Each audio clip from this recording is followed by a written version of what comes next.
I already had a busy, insane schedule as a program manager at Microsoft, and then in the 2011 holidays, I realized I had to fit weight loss into it too. How? I knew I needed to cook more, portion better, exercise more, and sleep more. It's not rocket science to know what to do. But it did feel like rocket science, alchemy, and magic were needed to make it fit into my schedule. It was only after 2 painful years of spinning my wheels that I realized I was trying to live my life and the weight loss influencer of the day's life in the same 24 hours.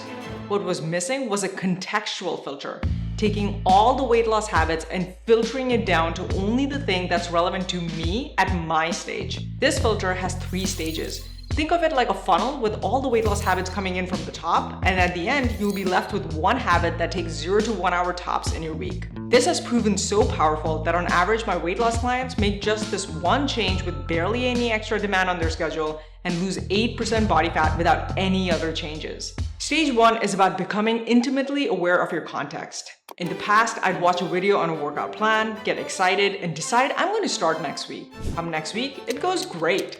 But my chance of making it to week 10 was near 0 because work would always overflow into gym time. Same would happen for any plans to cook for the week every Sunday, or even a seemingly simpler habit of getting into bed an hour earlier was impossible. Every weight loss habit seemed straightforward until it met my calendar. Wait, is this the problem?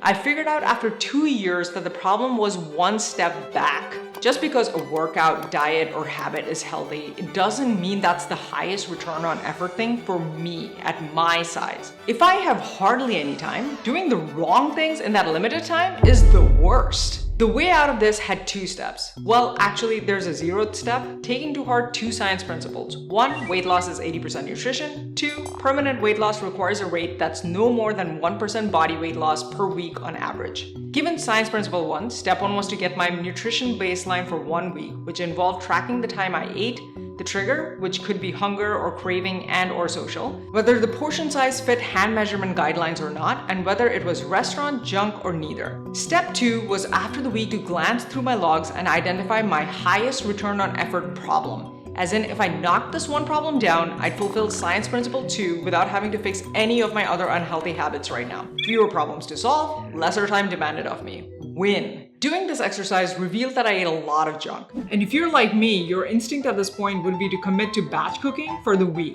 But then as you look up recipes, decide on 1 dish for lunch and 1 for dinner, go grocery shopping, carve 4+ hours of batch cooking, and then eat the same 2 meals for lunch and dinner, you'd be running for the escape hatch out of this plan by week 2. The downfall of this instinct is it creates a plan for my level 10 self, who is not me. Hello, level 1 self here. Instead, what I need to do is figure out who is my level 2 self. To do this, create your list of solutions like batch cooking or replacing soda with water. Feel free to search online for ideas, but time box your search to max 30 minutes. Remember, you're a busy person. Once you have this list, create a last column in which you list the steps needed to do that solution. Explicitly write down the count of steps. Lastly, start the solutions with the least number of steps. This should leave you with 1 to 2 solutions at most. Woohoo! Now, if you were in my situation and saw these 2 last solutions, which one would you pick? I picked replacing my workday lunches with roasted chicken because I believed it would have a bigger impact on weight loss. But then by week 3, I started missing the deliciousness of eating out. I felt left out when my friends at work went out for lunch. And unexpectedly, my cravings skyrocketed between lunch and dinner.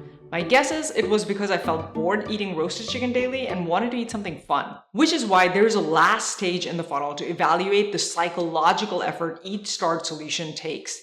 This is divided into 3 levels: emotional, social, and belief. For each barrier per level, list mitigations. For my roasted chicken solution, it could be rotating it with packaged veggie burgers. Or I could simply have roasted chicken 2 out of the 5 work days while continuing to eat out the other 3. For social, I could exclude 1 lunch with friends at work a week from my roasted chicken plan.